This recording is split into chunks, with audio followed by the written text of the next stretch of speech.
देख रहे हैं लोकमत हिंदी और मैं हूं आपके साथ विशाल शर्मा। भारतीय शेयर बाजार में कैसा रहा हालचाल, किन लेवल्स पर निफ्टी हुआ क्लोज और कहां हुई बैंक निफ्टी में, कितनी पोजीशंस हुई है बैंक निफ्टी में बनी है। इन्हीं सब मुद्दों पर बात करने के लिए हमारे साथ आज नरेंद्र सोलंकी सर जुड़े हुए हैं। नरेंद्र सोलंकी सर को किसी पहचान के मोहताज नहीं है। Narendra Solanki sir head of fundamental research Anand Rathi के इस वक्त हमारे साथ मौजूद हैं। सबसे पहले नरेंद्र सर, आपका लोकमत हिंदी के प्लेटफॉर्म पर बहुत बहुत स्वागत है। जी, शुक्रिया, धन्यवाद निशांत जी। जी। सर, आज बाजार की क्लोजिंग जो हुई है वो इतनी सपाट क्लोजिंग हुई है सर। 22,212 के आसपास निफ्टी की क्लोज हुई है, मात्र 4 से 5 अंकों की गिरावट के साथ। वहीं बैंक निफ्टी में भी सर 46,811 की क्लोजिंग हुई है, 108 अंकों की गिरावट के साथ। अगर मार्केट इस पूरे सप्ताह देखें कि कैसा इसका हाल चल रहा, तो निफ्टी में 153 अंकों की तेजी, या परसेंटेज वाइज देखें तो 0.70% की तेजी रही।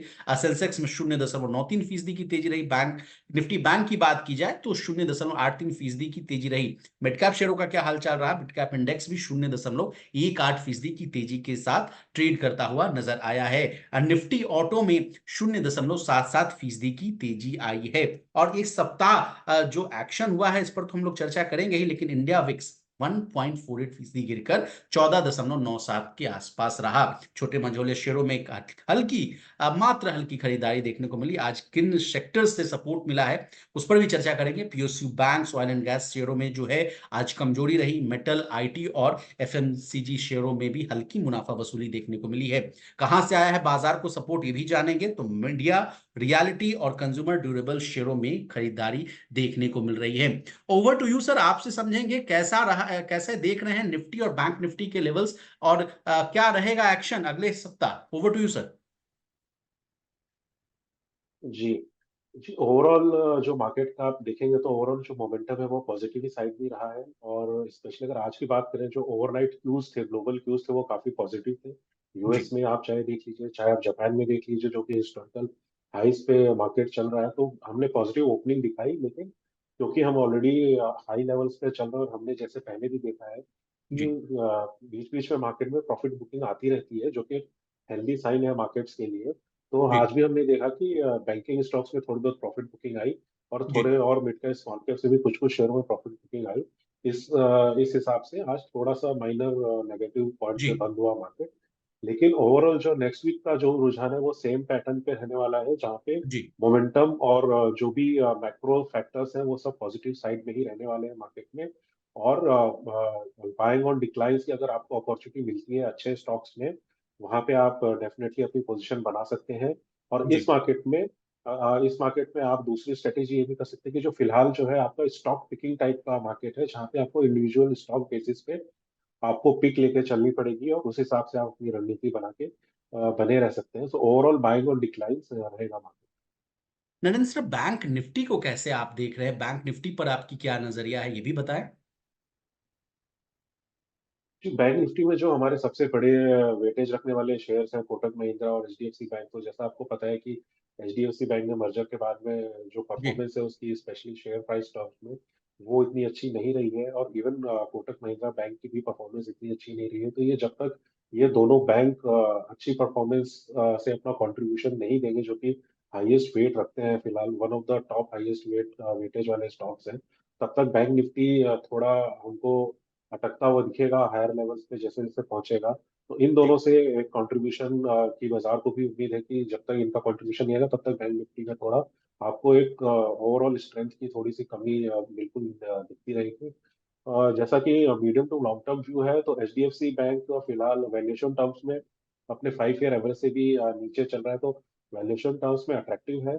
लेकिन बाजार का इसमें नजरिया ये है कि बाजार एटलीस्ट एक क्वार्टर और वेट करना चाह रहा है कि जो मैनेजमेंट में प्रॉमिस किया है कि इम्प्रूवमेंट्स जी। आएंगे, उसको एक देखा जाए कि किस हिसाब के इम्प्रूवमेंट्स आ रहे हैं। प्लस फाइनेंशियल्स में अभी क्योंकि डिपॉजिट ग्रोथ को लेकर थोड़ी सी चिंता है बाजार को, बिकॉज लोन जी। ग्रोथ तो अच्छी है, लेकिन डिपॉजिट ग्रोथ उतनी अच्छी नहीं हो पा रही है। जी। और यहाँ पे आशंका है कि डिपॉजिट ग्रोथ को मैच करने के लिए बैंक्स को डिपॉजिट रेट्स बढ़ानी पड़ सकती है, जिससे उनके एनआईएम्स पे प्रेशर बढ़ सकता है। तो ये भी एक कारण है जो कि शॉर्ट टर्म में बैंक निफ्टी को थोड़ा सा परेशान कर रहा है। तो ओके ये सर। दोनों कारण है जो कि मेजर शॉर्ट टर्म में देखने वाले रहेंगे मार्केट के हिसाब से। जी। सर बैंक निफ्टी की चर्चा हुई है नरेंद्र सर, तो आज जो एसबीआई है बैंकिंग सेक्टर का दमदार शेयर, वो आज निफ्टी के टॉप लूजर्स की लिस्ट में शामिल था। तो आपसे समझना चाहेंगे सर, एसबीआई का शेयर किन्हीं के पास है तो क्या करें? जी, इसमें फिलहाल जो हमने रैली देखी लास्ट 6 मंथ्स 1 ईयर्स में, तो जी, काफी बड़ा एक जो री रेटिंग का मूव था वो देखा हमने। क्योंकि अगर आप देखेंगे तो हिस्टोरिकली जो पीएसयू बैंक्स हैं वो जी, प्राइवेट बैंक से काफी सस्ते ट्रेड हुआ करते थे। जी, एक टाइम था जब साल 1.5 साल पहले एसबीआई ऑलमोस्ट 0.5 से 0.6 प्राइस टू बुक जी, ट्रेड करा करता था। जी, तो वो जो री रेटिंग हमने देखी है वो री रेटिंग का प्ले ऑलमोस्ट हो चुका है बैंक पीएसयू बैंक्स में मोस्टली, खासकर जी, एसबीआई में। और अब जो यहाँ से जो भी ग्रोथ आएगी वो कंपनी की परफॉर्मेंस और आगे आने वाली ग्रोथ के ऊपर ही बेस्ड रहेगी। तो फिलहाल अगर आपके पास पोजीशन है तो आप इसमें बने रह सकते हैं, क्योंकि इसमें banking as a sector continue grow करेगा इकोनॉमी की ग्रोथ के हिसाब से। Banking banking as a sector की ग्रोथ होना लाजमी है। तो इसमें जी। आप बने रह सकते हैं फिलहाल। अभी ओवर वैल्यूड हम नहीं कह सकते इसमें एसबीआई। नरेंद्र सर, एसबीआई की तो बात हो गई, इंडसइंड बैंक और बैंक ऑफ बड़ौदा के शेयरों में भी आज दबाव देखने को मिला। इन दोनों शेयरों पर क्या करें? जी, ओवरऑल जैसे हमने देखा आज पूरे बैंकिंग सेगमेंट में ही मुनाफा वसूली हमको देखने को मिली। लेकिन इसमें फिलहाल आप इंडसइंड बैंक में ही बने रह सकते हैं। इसमें जी। आपको घबराने की कोई आवश्यकता नहीं है और इसमें अपनी पोजीशन आप मेंटेन करके चल सकते हैं medium to long term perspective से। नरेंद्र सर, एक स्टॉक है जो लगातार खबरों में था, बहुत ज्यादा निवेशकों का जो रुझान था वो था पेटीएम सर। लगातार जो आरबीआई ने जो पेटीएम के जो पेमेंट बैंक पर जो बैन लगाया है और लगातार ईडी सीबीआई वाला जो मामला आते जा रहा है, शेयर में तगड़ी पिटाई देखने को मिली। 300 तक के लेवल्स के आसपास चला गया पेटीएम। निवेशक चिल्ला चिल्ला कर पूछ रहे थे कि क्या करें, आईपीओ के प्राइस पर तो पहुंचना तो दूर है, लेकिन अब लग रहा है कि जो ऊपरी स्तर पर फंसे हुए हैं वो भी लेवल्स नहीं आ पाएगा। लेकिन सर, लगातार इस बार पिछले कुछ दिनों से शेयर में 5-5% का अपर सर्किट लग रहा है। आज भी सर 5% का अपर सर्किट है, 408 रुपए के आसपास आज क्लोज हुआ है। पेटीएम के शेयरों में क्या करें नरेंद्र सर? जी, सबसे पहले तो मैं आपके दर्शकों को बताना चाहूंगा हमारी कंपनी की तरफ से कोई कवरेज है नहीं पेटीएम के अंदर। ए फिर भी बॉस। अगर आप ओवरऑल बात करें तो आरबीआई एज ए रेगुलेटर हमेशा एक रीजनेबल रेगुलेटर रहा है। उनका जी, जो भी अगर आप हिस्टोरिकल एक्शंस देखें तो कोई मेजर एक्शंस नहीं होते हैं। और आरबीआई ने काफी पहले भी वार्निंग दी थी पेटीएम को। तो जी, डेफिनेटली अगर आरबीआई ने कोई एक्शन लिया है तो कुछ ना कुछ कोई जी, सॉलिड जी, रीजन जी, होगा जिसके बेसिस पे लिया है। कंपनी की जी, तरफ से अगर इन्वेस्टर्स की बात करें तो कोई खास क्लैरिफिकेशन अभी तक फिर भी नहीं आया है फ्यूचर के बेसिस पे। तो इसमें कहना काफी मुश्किल है और काफी अनसर्टेनिटी डेफिनेटली रहेगी जो जी, इन्वेस्टर्स हायर लेवल पे हैं। लेकिन इसमें मेरी बस ये राय है कि आप इसमें एवरेज की कोशिश ना करें। जैसी पोजीशन है एक बार उसको रहने दीजिए और जी, आप बस मॉनिटरिंग पे रख दीजिए इसको। और आप इसमें और फर्दर कुछ करने की कोशिश मत कीजिए। दूसरे भी बहुत सारे स्टॉक हैं, आपको उन स्टॉक्स में अपॉर्चुनिटीज ओके सर। मार्केट लगातार देता रहे। Okay sir. सर, आज एक और सेक्टर था जिसमें जबरदस्त एक्शन देखने को मिला, वो था फार्मा इंडेक्स, लाइफ हाइक के आसपास है। फार्मा इंडेक्स, सिप्ला देख लीजिए, डॉक्टर रेड्डीज के शेयरों में देखिए जबरदस्त एक्शन है। इन शेयरों पर क्या करें नरेंद्र सर? जी, फार्मा में भी हमने देखा काफी टाइम की अंडर परफॉर्मेंस इसमें देखने को मिल रही थी और अब धीरे धीरे थोड़ा सा रिकवरी हमको दिखाता हुआ दिख रहा है। जी। तो फार्मा में फिलहाल अभी काफी रूम है रिकवरी आने का और आगे चलने का। तो इसमें आप बने रह सकते हैं अच्छे स्टॉक्स के साथ। सर, कोई आपकी पिक हो, सिप्ला, डॉक्टर रेड्डीज या कोई और फार्मा स्टॉक जिसमें बने रहना चाहिए?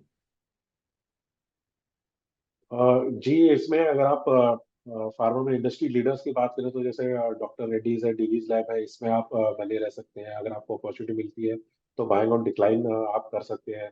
फिर छोटे स्टॉक्स की अगर आप बात करें तो आरती ड्रग्स है, उसमें आप बने रह सकते हैं। जी सर। और या टोरेंट फार्मा स्टॉक है, उसमें भी आप बने रह सकते हैं। तो इस तरीके से आप इंडस्ट्री लीडर्स और मिड कैप स्मॉल कैप का मिक्स बना के आप बने रह सकते हैं। सर आज सुबह-सुबह जो आपने ज़िक्र किया कि जो अमेरिका से बहुत अच्छी खबरें आईं, उसके पीछे कारण था न्वीडिया आईटी शेयरों में शानदार तेज़ी देखने को मिली। कारण था कि नतीजे बेहतर आए थे। आज आईटी शेयरों ने भी हमारे भारतीय शेयर बाज़ार को सँभालने की कोशिश की है नरेंद्र सर। लगातार आप एल-एन-टी टेक देखिए, विप्रो देखिए 1 से 3-3% मजबूत हुए हैं। आईटी शेयरों पर आपकी क्या राय है सर? पहले तो सेक्टर स्पेसिफिक बात करते हैं, उसके बाद अगर आपको कोई शेयर पसंद आ रहा हो, तो उस पर भी आप कमेंट कीजिएगा।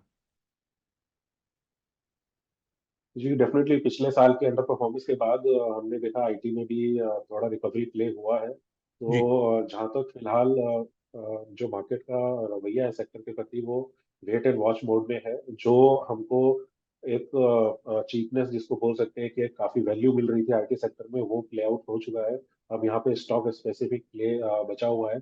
और अगर आप लॉन्ग टर्म की बात करें तो फिलहाल अभी भी जो वरीज है सेक्टर की, जो खासकर डेवलप्ड इकोनॉमीज को लेकर, यूरोप हो गया, यूएस हो गया, तो वो वरीज अभी भी पूरी तरीके से गई नहीं है।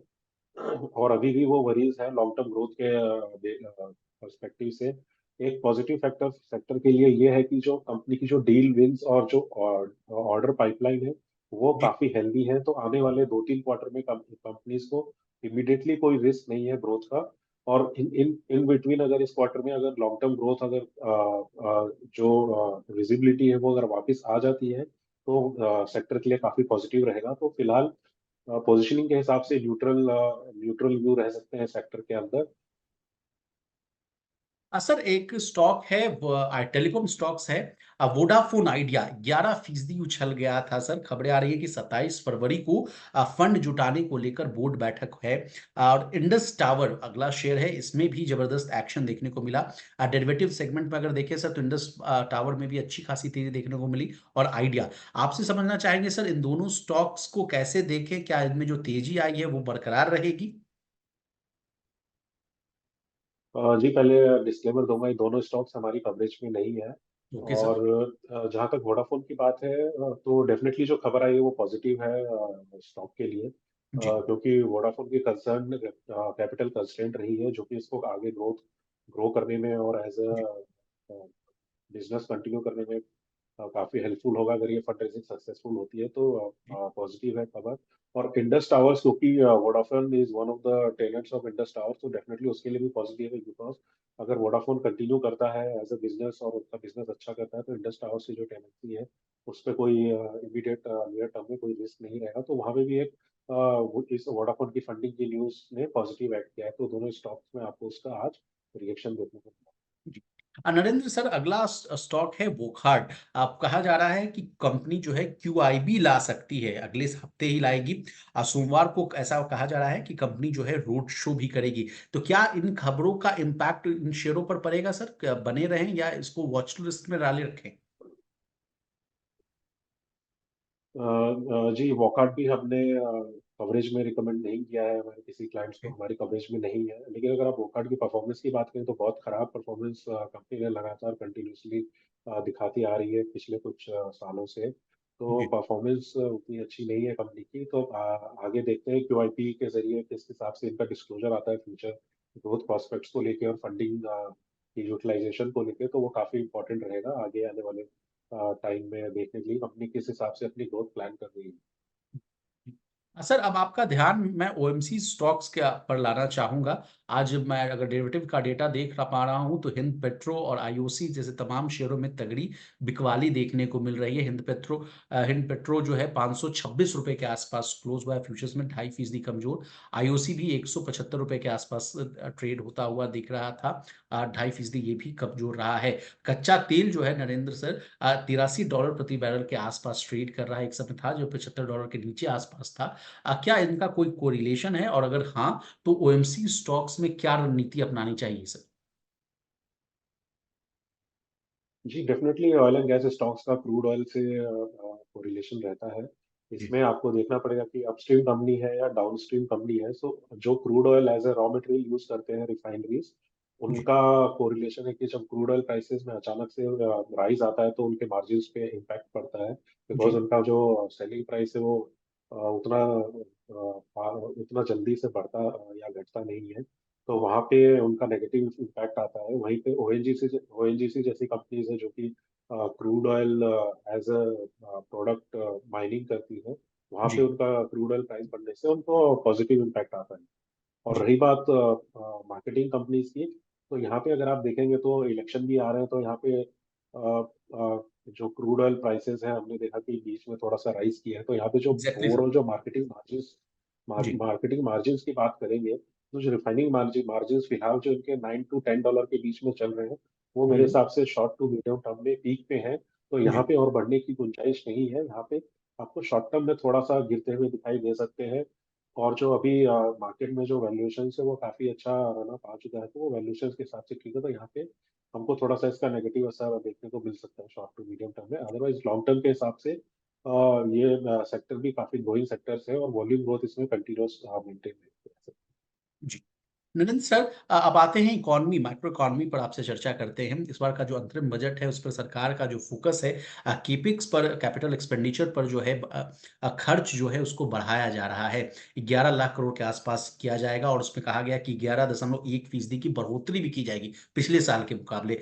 क्या इसका इम्पैक्ट किन शेयरों पर पड़ेगा, और हाँ, तो वो कौन-कौन से शेयर्स हैं या कौन-कौन सा सेक्टर है जिसको रडार पर रखना चाहिए?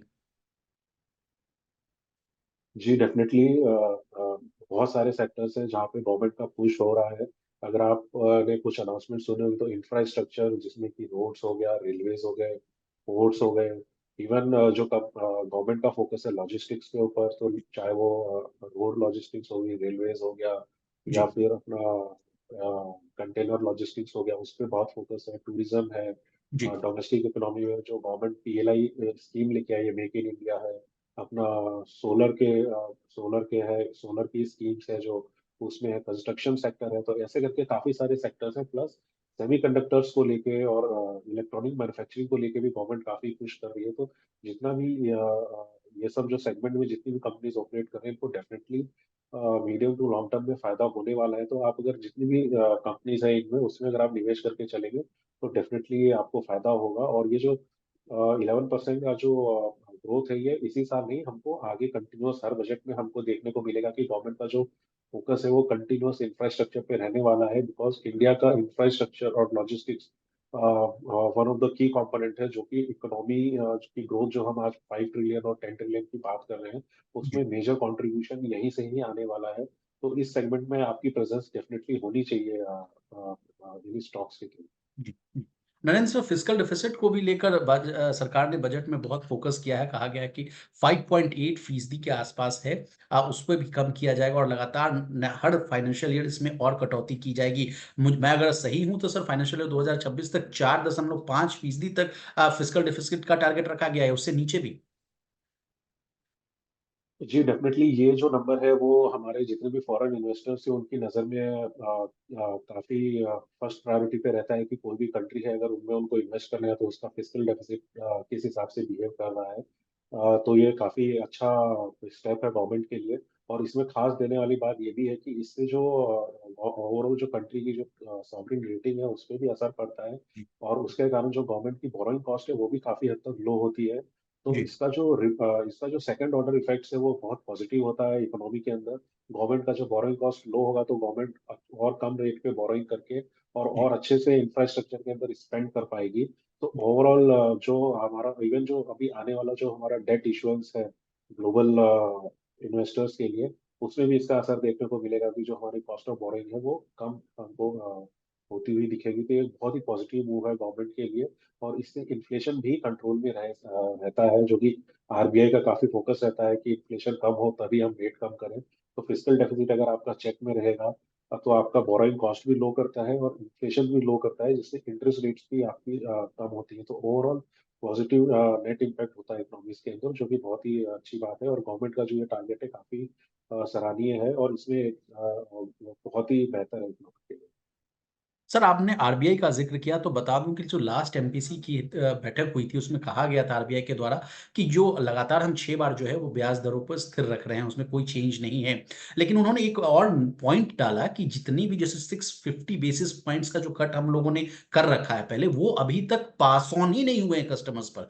ये क्या मामला था सर? इसको आसान भाषा में हमारे व्यूअर्स को समझाइए। जी इसका मीनिंग ये हो गया कि जो भी इसमें जैसे अगर आपने रेट बढ़ाई है तो जो भी आप एज ए कस्टमर अगर आप बैंक में है तो आपने एफडी करा रखी है, तो अगर आरबीआई रेट इंक्रीज करता है तो एज ए कस्टमर आपकी जो एफडी की रेट्स हैं वो भी बढ़नी चाहिए।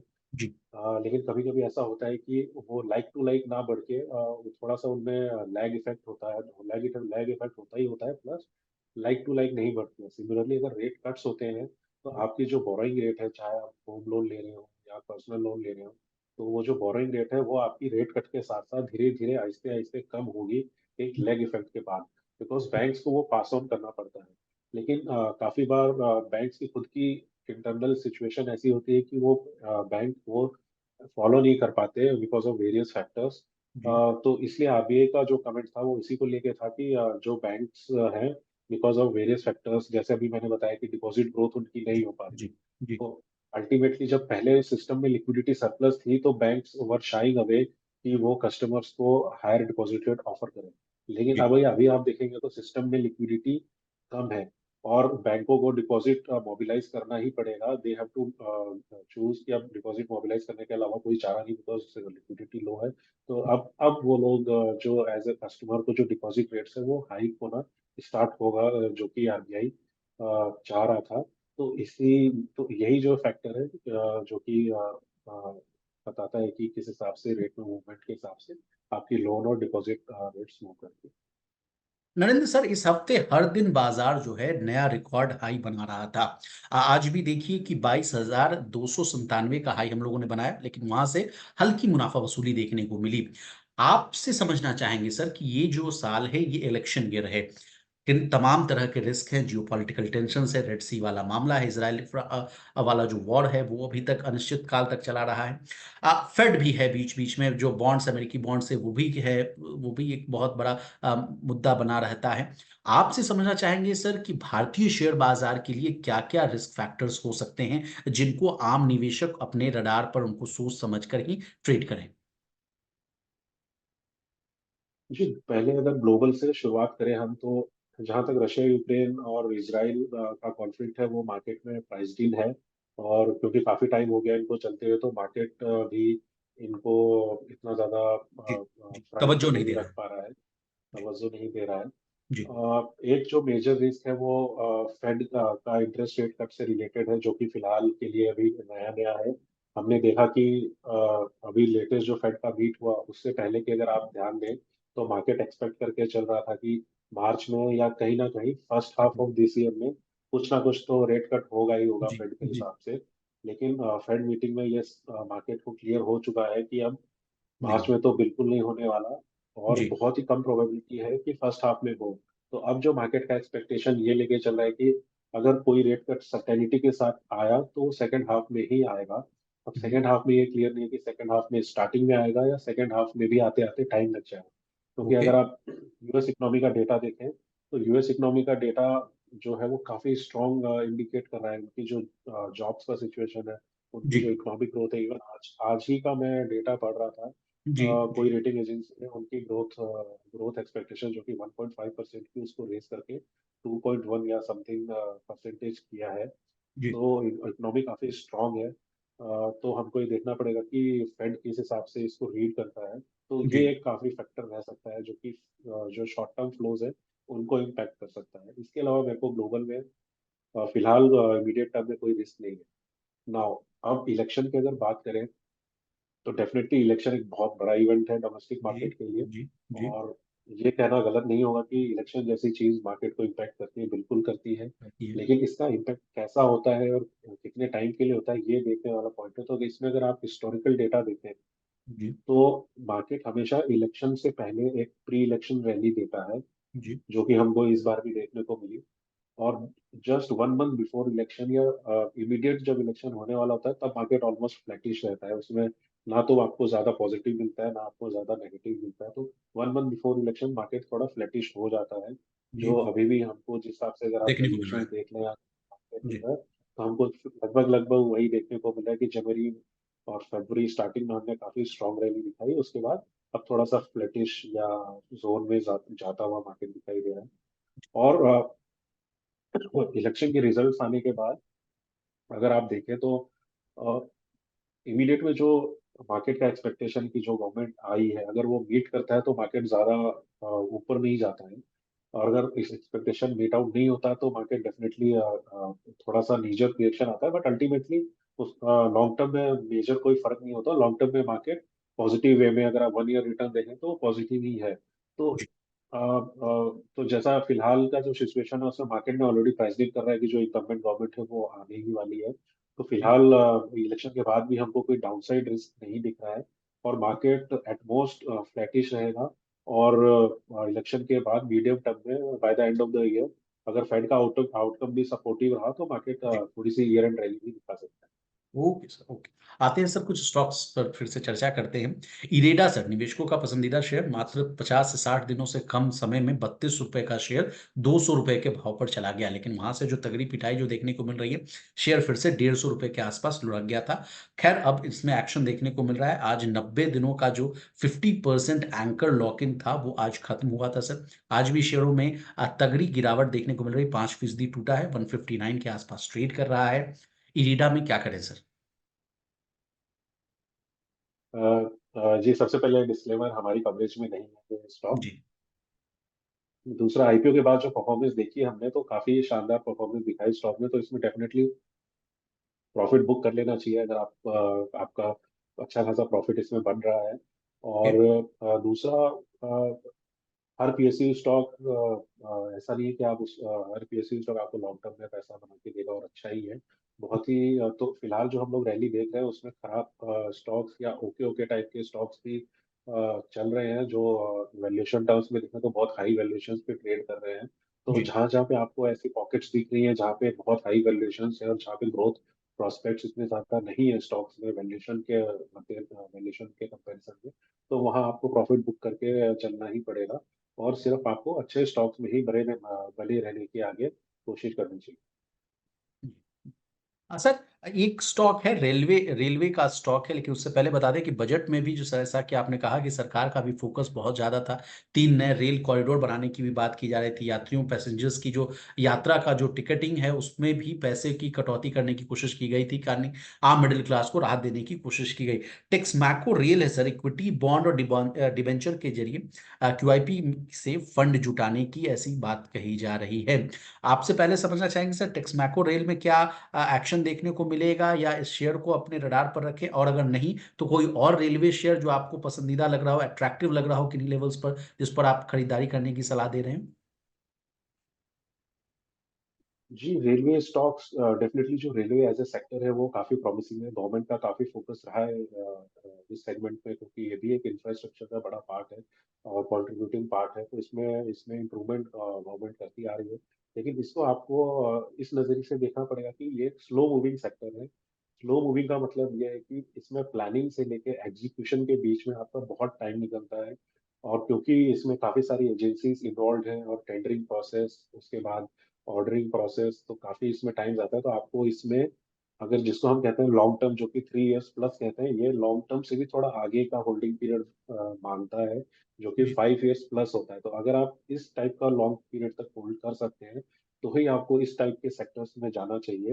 अदरवाइज अगर आप शॉर्ट टर्म में नजरिए से देख रहे हैं तो ये सेक्टर फिलहाल इसमें काफी अच्छा रनअप आ चुका है। तो शॉर्ट टर्म के नजरिए से आपको इसमें एंट्री लेने का फिलहाल कोई मौका इसमें नहीं दिख रहा है। आप सर, चूंकि अब शो को वाइंड अप करेंगे सर, आपसे अब समझना चाहेंगे कि अगला जो सप्ताह है वो वीकली एक्सपायरी के साथ साथ मंथली एक्सपायरी वाला भी रहने वाला है। अब मैक्रो पर हम लोगों ने चर्चा कर ली, इकोनॉमिक फ्रंट के आसपास हम लोग चर्चा कर चुके हैं। नेक्स्ट वीक निफ्टी का क्या लेवल होगा, बैंक निफ्टी का क्या लेवल होगा, ये आपसे हम समझने की कोशिश करेंगे।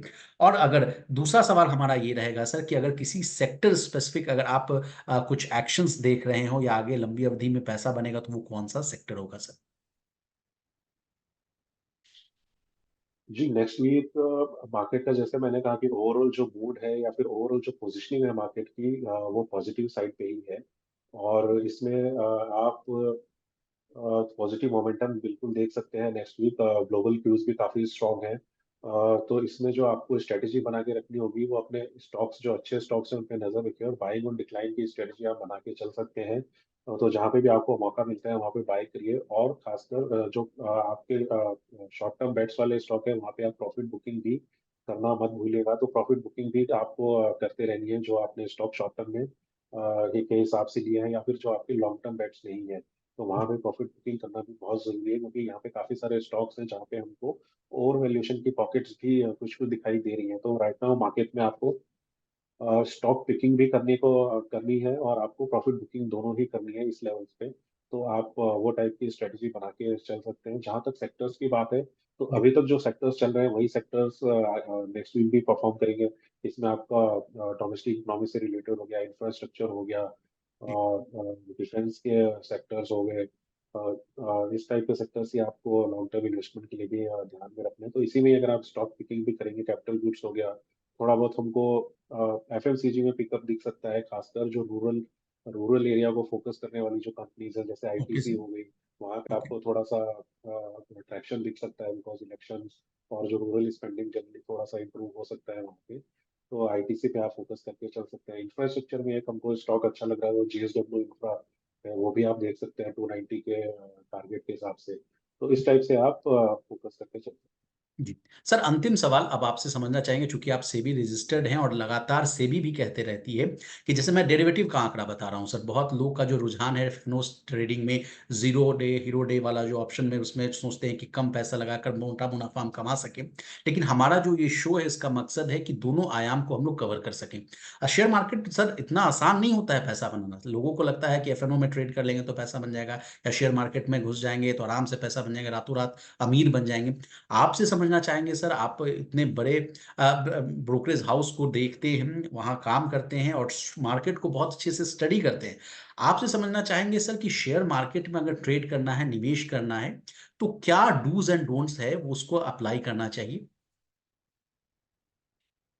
हैं। जी, सबसे पहले तो आपको मार्केट में इन्वेस्ट करने से पहले आपको सबसे पहले अपना ऑब्जेक्टिव लेड आउट करना है, कि पहली बात तो आपको कितना पैसा लगाना है, कितनी अवधि के लिए लगाना है, और आपकी एक्सपेक्टेशन क्या है इन टर्म्स ऑफ रिटर्न।